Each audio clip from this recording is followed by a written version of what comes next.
Renowned DJ and producer Fatboy Slim, also known as Norman Cook, is known around the world for his music. But you probably didn't know that for the past 40 years he's been collecting smiley faces. And now his collection is on display at an art gallery in Lisbon, Portugal. The installation is called the Smile High Club. The British musician's love of the smiley face is an image his own when he took to the world stages during the height of rave culture. The smiley was originally created by graphics designer Harvey Ball in 1963, the same year Fatboy Slim was born. Fatboy made the smiley his unofficial trademark, and in this new exhibition, the smiley is showcased in all shapes and forms. The exhibit runs until July 27th at the Underdogs Gallery in Lisbon. That's an interesting hobby. It's a happy exhibit. It is happy. That's our time for now. Thanks for watching. News 3 Now at 5 starts right now. Right now, storms are moving through our area. They could turn severe. We'll have the live updates, the latest from Sauk County, along with your first alert forecast. And a mother in Beloit is begging for help getting her baby back. Why the Department of Justice is not issuing an Amber Alert. From the Channel3000.com Alert Center, this is News 3 Now at 5. Thanks for staying with News 3 Now at 5, everybody. We have team coverage tonight on the severe weather that is moving across the News 3 Now viewing area. MG&E reporting almost 1,500 people now are without power in the Madison area. Crews are out right now trying to get things fixed. Madeline O'Neill live now in Baraboo. But we start with Chief Meteorologist Gary Canalti, who's going to update on exactly what is happening with our forecast. Well, we've had a line of thunderstorms sweep through southern Wisconsin. We have had a number of reports of wind damage, some trees and power lines down, but the main part of the storm is shifting eastward. In fact, the Storm Prediction Center has just canceled the severe thunderstorm watch for Dane County and areas to the west. So basically, the only watch is in effect until 9 p.m. for areas east of Dane County, including Dodge, Jefferson, and Rock counties, as well as areas to the south. On high-resolution Doppler radar, you can see thunderstorms moving through Rock County. Still a severe thunderstorm warning for the eastern portion of Rock County, but those storms are moving now into the Milwaukee area from the west. And you can see that that area that's under the severe thunderstorm warning also includes Jefferson and Dodge County. But again, those storms in eastern Dodge County, eastern Jefferson County, and moving away. So we put the radar into motion. Some light rain, occasional thunderstorms extend back to the west. But right now, we're not seeing a lot of development farther to the west in Minnesota. Some of the computer models hint that later on tonight, there could be another round of thunderstorms that rolls through that could linger into the day tomorrow. Storm Prediction Center still has an enhanced risk of severe thunderstorms over southern Wisconsin, although that severe weather threat is shifting, like I say, toward Milwaukee and Lake Michigan, where the high wind threat is the greatest. In the wake of the thunderstorms, temperatures have cooled down into the 60s. So that's going to stabilize things and keep the severe weather threat low for this evening. But again, as the conditions start to improve later on tonight, we could see some more severe weather. So look for another round of thunderstorms perhaps later on tonight. Low temperatures will stay about where they are now in the upper 60s. We may actually go up a bit and then see our temperatures drop. And then tomorrow, look for another very warm and humid day with highs in the mid to upper 80s. But we could see the potential for some strong to severe thunderstorms as well. That's followed by a heat wave for the weekend. I'll have more details in weather in a few minutes. It's been a very busy day in the weather department. Gary, thank you. We have received a number of viewer photos of damage from these storms, including some downed trees. Madeline O'Neill has been watching for damage in Sauk County, and she joins us now live from Baraboo with an update on conditions there. Maddie? Hi there, guys. We're just off Madison Avenue in Baraboo. I want to show you this tree here. So likely down from those really strong winds we saw earlier. The gentleman who lives here was speaking with us. Obviously, he was scared when he first saw this. His wife was home at the time. He was at work when he learned she was okay. He's now calling this a grace of God because this isn't the first time a tree has hit his home or nearly hit his home. Just a year ago, a second tree fell, lightly rested on his roof. So when this happened today, the tree just barely missing his house. He's feeling pretty lucky tonight, but that's definitely not the only tree down in Baraboo, not even this area. I'm just going to take you across the road. We have another tree down. I want to show you this. There's plenty on the street, but there's plenty of downed trees and even power lines across Baraboo, Sauk County, really from the Wisconsin Dells to Baraboo to Sauk City. We're seeing a lot of debris, trees, power lines down. Of course, if you see a power line down, don't go near it. Alert officials will be here monitoring conditions. We'll be back at 6 with an update from Sauk County here. We will see you then. Madeline O'Neill live in Baraboo. Maddie, thank you. In a 5-4 decision, the U.S. Supreme Court has ruled that the longtime practice of partisan gerrymandering cannot be decided by federal courts. Lower courts had found that congressional district maps drawn in Maryland and North Carolina went too far in benefiting one political party over the other. Coming up tonight at 6, our Rose Schmidt will explain what the case means for a Wisconsin lawsuit over Republican-drawn legislative maps that plaintiffs argue unfairly dilute Democrats' voting power. The nation's high court has also ruled law enforcement officials do not need a warrant to draw blood from an unconscious driver in a suspected drunk driving case. The decision involved a 2013 OWI case where a breath test found a man was 3 times over the legal limit and was unable to answer whether he consented to a blood draw, so an officer had the hospital take one. The majority opinion today found the officers must administer a blood test if a breath test is not possible. Wisconsin Governor Tony Evers spent part of his afternoon today in Beaver Dam reading to children at a public library and doing the polka with his wife, Kathy. The governor declined to answer News 3 Now's questions about his plans for the state's 2-year spending plan. He has the option to sign, veto, or partially veto the document, but won't say what he'll do. Both houses of the state legislature approved the Republican-written budget this week. A mother in the city of Beloit is begging for someone to help find her child. Police say the child's father beat the woman and then stole the baby yesterday. Rock County reporter Adam Duxter joins us live with why police say an Amber Alert has not been issued. Adam? Well, Eric, it's been 24 hours since Ashley Floyd last saw her 7-month-old baby boy. Now her and police are trying to find the man responsible for taking the boy, although they say it's been a difficult search so far.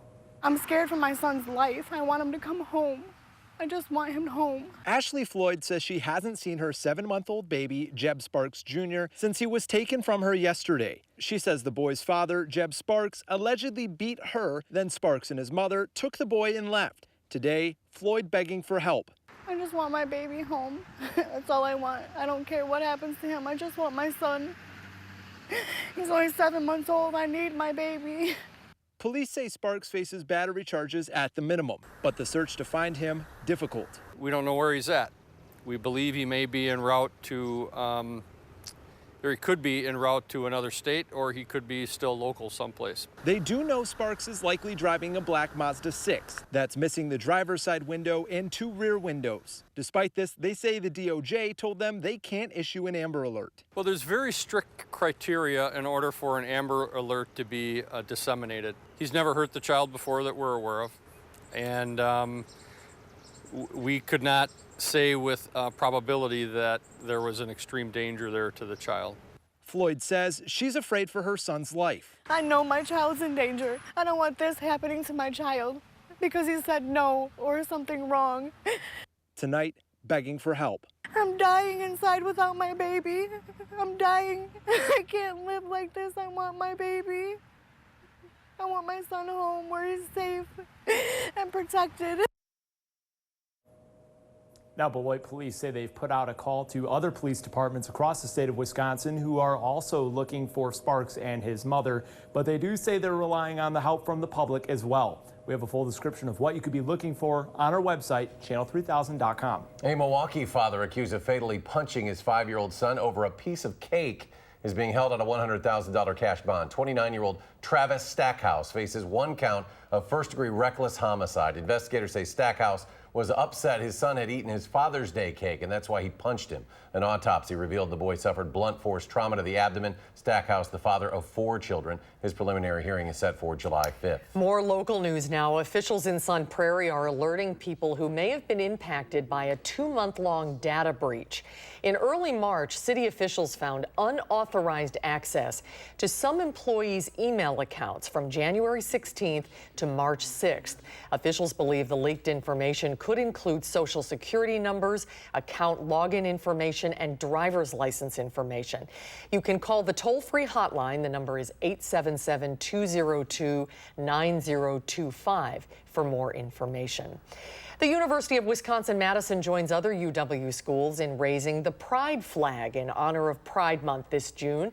A flag will be raised at each student union to to mark the UW's inclusion of all students, according to the Wisconsin Union Deputy Director Susan Dibble.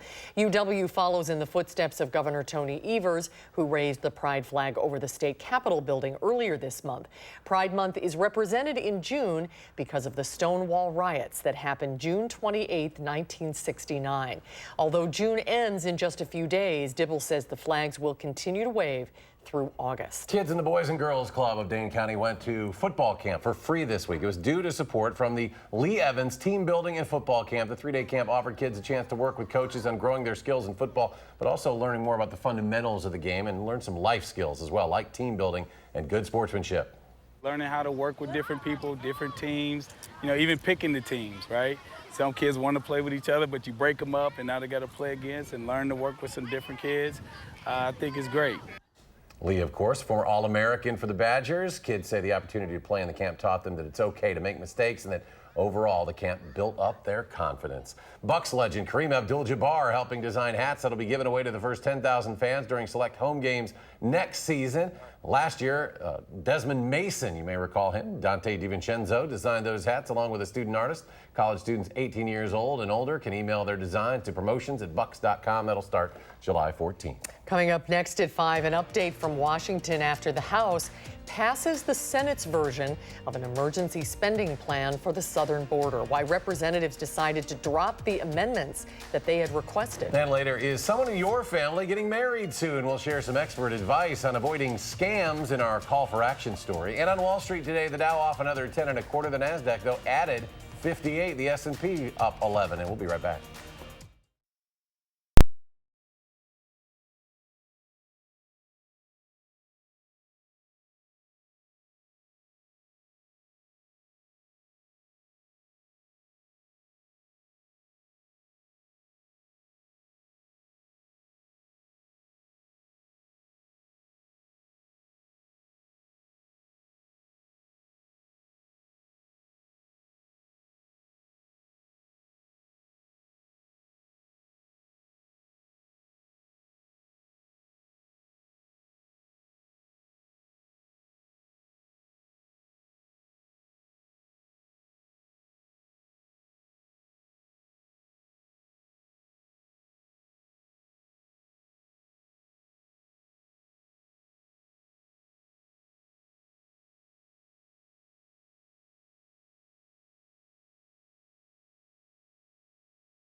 House Speaker Nancy Pelosi says the House reluctantly passed the Senate's version of a border funding bill. That announcement marks a reversal from her previous calls to reconcile that bill with the House's version.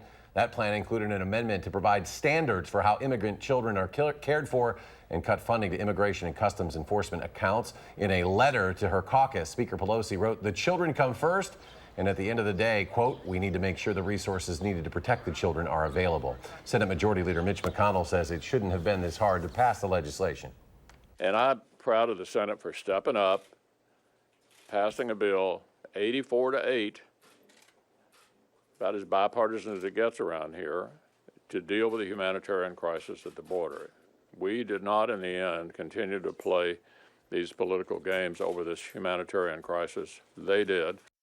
The House held a moment of silence on the floor today for all migrants who have died at the border, including the father and child who drowned trying to cross the Rio Grande. And President Trump holding meetings in Osaka, Japan, with the leaders of 9 countries at the G20 summit. Before he left Washington, the president said there was a possibility he would strike a deal with China to end the escalating trade war. The president will discuss Iran with the Crown Prince of Saudi Arabia. The president has embraced Mohammed bin Salman, despite the belief of U.S. intelligence that he had a hand in the murder of journalist Jamal Khashoggi. On Friday, President Trump will hold his first formal meeting with Vladimir Putin since their summit in Helsinki last July. Next, the president will travel to South Korea.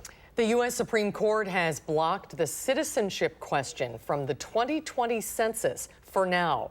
The High Court is sending the issue back to the Commerce Department for technical reasons, saying that the agency's explanation for adding the question was inadequate.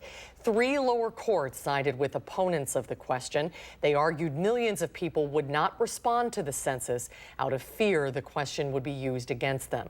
The lack of responses could affect how federal money is allocated and could determine how many representatives in each state get in Congress and could eventually give Republicans a bigger electoral advantage.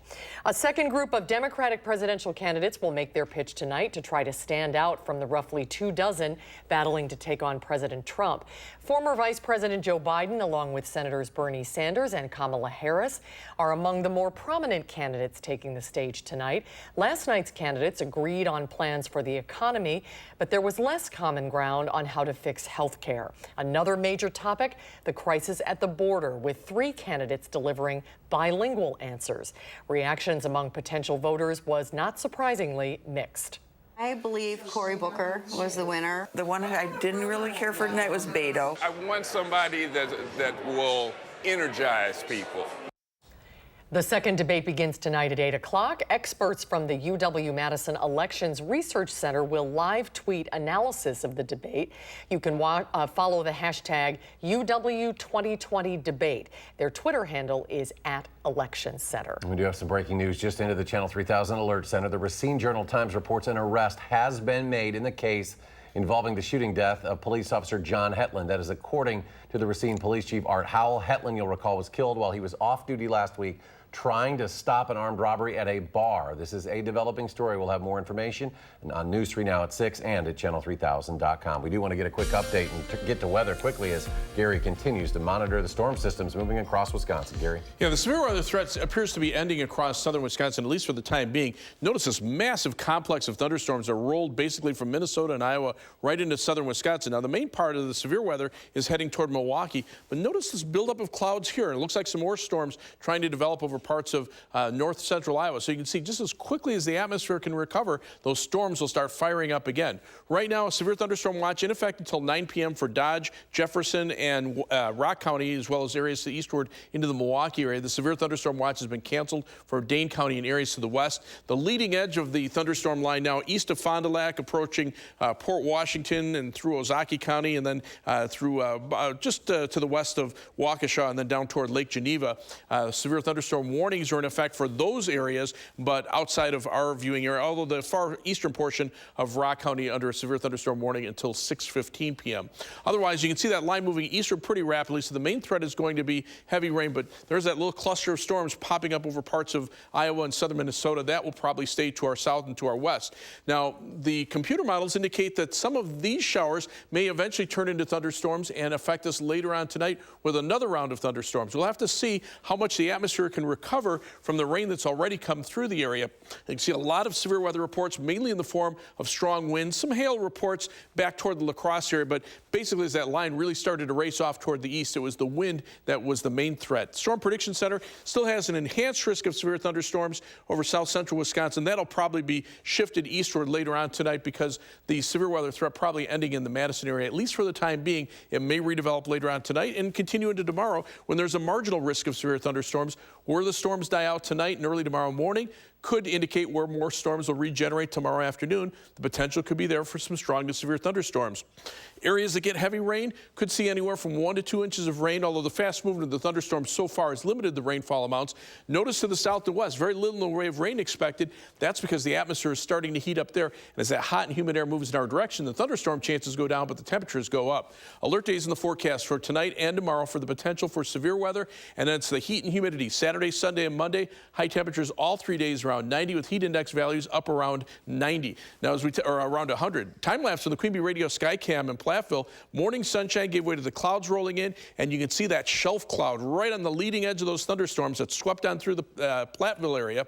Things starting to, you can see some thunderstorms starting to develop again in the Platteville area again. So we'll keep an eye on those. The WISC Skycam just showing cloudy skies and some light rain here in the area. So again, severe thunderstorm watch east of Dane County until 9 p.m. Look for showers and thunderstorm chances overnight. Low temperature at 68. Those temperatures may fluctuate up and down, and another round of storms possibly late tonight.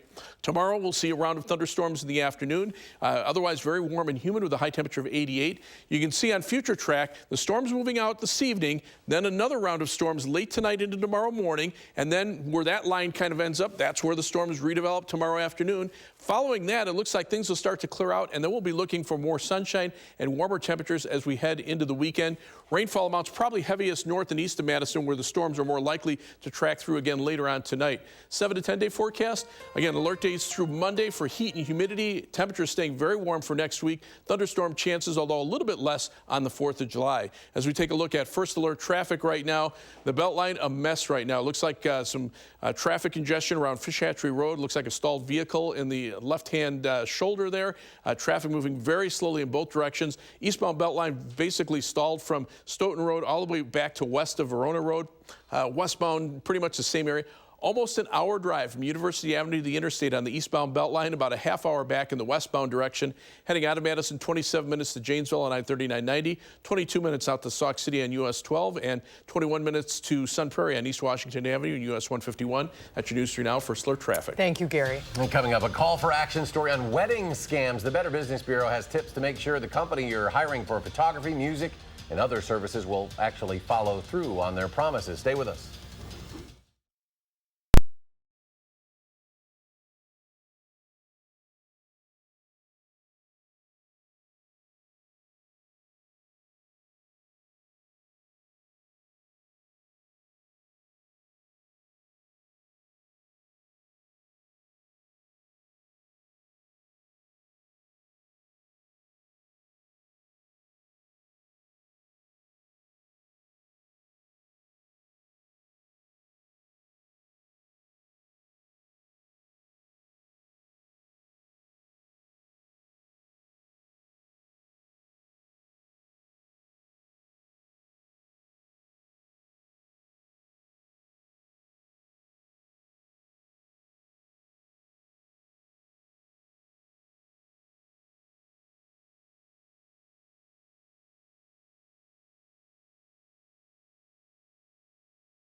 If your family's planning a wedding anytime soon, you're very familiar with the big price tags that can come with it. The Better Business Bureau has a warning about suspect companies who might be taking advantage of what's supposed to be one of the happiest days of your life. Leah Linscheid with their call for action. You can easily drop tens of thousands of dollars on a wedding. But imagine after you pay, those products and services don't show up on your big day. Well, that's what the Better Business Bureau says has happened to more than a dozen people who used a Wisconsin business called Say I Do Wedding Services. To date, BBB has 16 complaints across 5 different states against that company that total almost $26,000 in losses. Brides-to-be who paid for photography, music, lighting, and didn't receive those services. Well, this is the happiest day of their life, and they go ahead and they plan for months and months. Some of them even plan for a few years, and they fall in love with these vendors. They're promised the world, and then they, come to find out it's their wedding day, and the gentleman hasn't shown up, or he's promised a replacement, and the replacement hasn't shown up either. So if you're in the process of planning your big day, here are some things to keep in mind. First and foremost, check up on the company before you do business with them. Maybe they have a rating with the BBB. Maybe there are reviews online. Second, pay in thirds, not all up front. A third down, a third the day of the wedding, and a third when the final product is received. Check how long a business has been operating, and check with your venue to see if they have a preferred vendor list. You can read all of those tips and more from the Better Business Bureau over on channel3000.com. With this call for action, I'm Leah Linscheid. And if you have a consumer question or complaint, or maybe you've been the target of a scam, give our call for action volunteers a call to see if they can help. They're here every Monday, Wednesday, and Friday from 11 a.m. to 1 p.m. Twitter plans to put a disclaimer on future tweets from world leaders that break the company's rules, but leave them up because they're in the, quote, best public interest. CNN Business reports President Trump has repeatedly tested Twitter's community standards, but Twitter would not provide examples of tweets that would be flagged. New research suggests sleep traits could be a risk factor for breast cancer. Women who said they preferred to get out of bed early were found to have a lower risk of breast cancer than those who stay up late. Researchers emphasize the data does not mean modifying your sleep habits could eventually lead to a decrease in breast cancer. Rather, they say the risk of breast cancer appears to be associated with a genetic trait that determines a morning or night preference. Well, stay with us. We'll have another check of your forecast. We've got a few more minutes of work out of Gary. Stay with us.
Go to Gary, final check. Yeah, we're watching storms move eastward through the Milwaukee area, but look at that little cluster of storms back to the west in Iowa, around Dundee, Iowa. That actually has become severe, but that cluster should probably stay just west of the Mississippi River and bypass Grant County to the south, but we'll keep an eye on that. Could be more storms developing later on tonight to the north.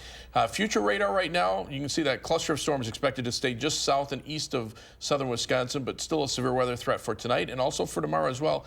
The rain has cooled temperatures off a bit, but as they start to warm up later tonight, the severe weather threat could come back later on. All right, Gary, thanks. We'll be back in 30 minutes. Stay tuned for the CBS Evening News.